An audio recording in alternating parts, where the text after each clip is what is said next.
सात भाइयों और एक बहन की अनोखी कहानी। हजारों वर्ष पूर्व झारखंड के दक्षिणी छोटा नागपुर की प्रसिद्ध सात भाइयों और एक बहन की कहानी है। पीढ़ी दर पीढ़ी हमारे पूर्वजों के द्वारा नई पीढ़ी को बताई जाती है और उसके अवशेष आज भी छोटा नागपुर की धरती पर मौजूद है, जो झारखंड राज्य के रांची जिले में स्थित है। बुढ़मू प्रखंड के जिंगू ठाकुर गांव नामक गांव में बिंदु डोंगरी के नाम से काफी प्रसिद्ध है। मुझे जब पता चला, मेरी दादी और दादाजी जिस कहानी को सुनाया करते थे उसके अवशेष आज भी मौजूद है। इस कहानी की संपूर्ण जानकारी। एक बेटी थी जो खुशी खुशी अपना जीवन बिता रही थी। सात भाई बहनों में एकलौती छोटी बहन बहुत ही शांत स्वभाव, आज्ञाकारी एवं संस्कारी थी।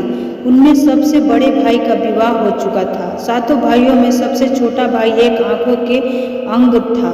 छोटे भाई के दिल में अपनी इकलौती बहन के लिए बड़ा प्यार था एवं लगाव था। एक दिन बड़े राजकुमार अपनी पत्नी और उसके छोटे भाइयों के साथ लेकर अपने खेतों में काम करने गए। चूंकि उस जमाने में खेती बाड़ी आसानी सहयोग हुआ करते थे, सभी लोग खेतों में काम करने जाने से पहले अपनी छोटी बहन को खाना बनाने का आदेश देकर घर से निकलते हैं। सातों राजकुमार की बहन अकेले घर पर खुशी खुशी उनके लिए खाना बनाने के लिए जंगल से सरौटी साग को तोड़ कर लाती है और बड़े प्यार से सरौटी साग को सब्जी बनाने से पहले बैठी यानी सब्जी फल आदि काटने का औजार से साग को काटने लगती है। उसी दौरान वह अपने उंगलियों की काट बैठती है और रक्त की एक तेज धारा निकलने लगती है, जिससे उसका पूरा हाथ खून खून हो जाता है। तब राजकुमारी सोचने लगती है कि क्या करूं?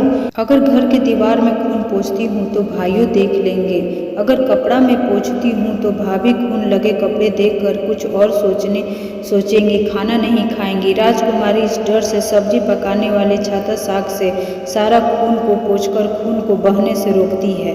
फिर उसी खून लगे साग को सब्जी बनाती है। जब उसके सारे भाई और भाभियां अपने खेतों से लौटते हैं तो छोटी बहन हमेशा की तरह सभी के लिए साफ थाली में खाना और मिट्टी के लोटे में पीने के लिए पानी देती है और सभी एक साथ खाना खाते हैं और पके हुए साग को खाकर खाने की जमकर तारीफ करते हैं। और वे सब अपनी बहन से पूछते हैं कि बहन, तुम्हारे द्वारा बनाया हुआ यह साग बहुत बार खाया है, परंतु आज की बनी सब्जी का स्वाद बहुत ही अद्भुत लगा। बताओ ना, कैसे और क्या क्या मिलाकर इतना स्वादिष्ट सब्जी बनाई हो? पहले तो राजकुमार डर से सहम गई। कही, भाइयों को पता न चल जाए कि मेरे हाथ की उंगली कट गई है। फिर वह थोड़ा सोचकर बोलती है कि कुछ नहीं भाई, जैसा हमेशा की तरह सब्जी पकाती हूँ वैसा ही तो बनाई हूँ। राजकुमारी अगले दिन सातों भाइयों के अनुरोध पर फिर से एक बार वही छाता साग की सब्जी बनाती है, परंतु भाइयों को पिछले दिन के जैसा स्वाद नहीं मिला। फिर भी ऐसा ही अनुरोध 3-4 बार हुआ, लेकिन खून लगे साग का स्वाद उसके मन मस्तिष्क से उतर ही नहीं रहा था। असलियत जानने की जिज्ञासावश सातों भाई और भाभी ने उसे उसी दिन के खाना बनाने का तरीका जानने का जिद करने लगी। मजबूरन राजकुमारी को सारी घटना बतानी पड़ी। सच्चाई मालूम होने पर पांचवा भाई, जो बहुत ही लालची किस्म का था, उसने बाकी भाइयों से कहा कि बहन का खून इतना स्वादिष्ट लगा तो उसका मांस कितना स्वादिष्ट होगा। यह बोलकर सभी भाइयों के बीच चर्चा करने लगता है। सबसे छोटे भाई को छोड़कर बाकी भाइयों ने राजकुमारी को मारकर उसका मांस खाने को राजी हो गए थे।